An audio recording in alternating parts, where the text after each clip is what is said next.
নমস্কার, সবাই কেমন আছেন? আমি আছি ভালো, আসলে একটু বেশি ভালো আছি। কারণ আমি যাচ্ছি বেড়াতে। তো কোথায় যাচ্ছি, কেন যাচ্ছি, কিভাবে যাচ্ছি সেটা আপনারা জানতে পারবেন এই ভিডিওর মাধ্যমে। তো এখন বাজে রাত্রি 10টা, আমাদের কাল ভোরের ট্রেন আছে। তো কাল ভোরে রেডি হয়ে দেখা হবে আপনাদের সাথে। আমি হয়ে গেছি রেডি, এখন বাজে সকাল 4:30।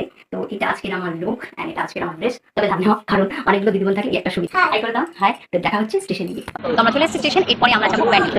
চলে আসছি, ট্রেন এসছে। এরপর আমরা দাঁড়িয়েছিলাম নৈহাটিতে। নৈহাটি থেকে চলে যাবো আমরা চাকদা। তারপর চাকদা থেকে সোজা দিদির বাড়ি। দিদির বাড়িতে গিয়ে বোনেরা মিলে একটু হাসাহাসি করে আমি চলে গিয়েছিলাম একটু আশেপাশের সিন দেখতে।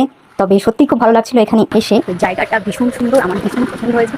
এখানে যেখানেই যাবো চারিদিকে শুধু সবুজ, চারিদিকে দেখুন প্রত্যেকটা বাড়িতে অনেক কাটা করে জায়গা রয়েছে, আর প্রত্যেকটা বাড়িতে গাছ গাছালিতে ভর্তি। আমার ভীষণ পছন্দ হয়েছে। বেশি পছন্দের ছিল এই বাড়িটি, অনেক পাকা বাড়িও ছিল কিন্তু এই বাড়িটি ছিল আমার সব থেকে পছন্দের।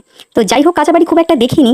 এরপর আমরা চলে গিয়েছিলাম বাড়ি। বাড়ি গিয়ে বর্মশার কাছ থেকে একটু আবির নিয়ে আমিও তাকে একটু আবির দিয়ে আমাদের বোনেদের মধ্যে এবার শুরু হয়েছিল আবির খেলা। আর তারপরে এটা হলো আমাদের বড় জামাইবাবু। বড় জামাইকে একটু আবির দিয়ে কচি কাচাতের সাথে খুব ভালো করে দোল খেলে আমরা সবাই মিলে টোটোতে করে চলে গিয়েছিলাম পুকুরে। আমরা প্ল্যান করেছিলাম সবাই মিলে স্নান করবো। তবে জল দেখে আমার মনটা একটু খারাপ হয়ে গিয়েছিল, কারণ জলটা খুবই নোংরা ছিল। আমি ডিসিশন নিতে পারছিলাম না স্নান করবো কি করবো। তারপরে জামাইবাবু আমাদের নিয়ে গেছিল আখের খেতে। সবাই রেডি হয়ে গিয়েছিলাম বাড়ি যাওয়ার জন্য। তারপর সবাইকে টাটা বাই বাই করে বাড়ির পথে রওনা দিলাম। তো আপনাদের সাথেও দেখা হবে একটি পরের মিনি ব্লগে। ততক্ষণের জন্য টাটা।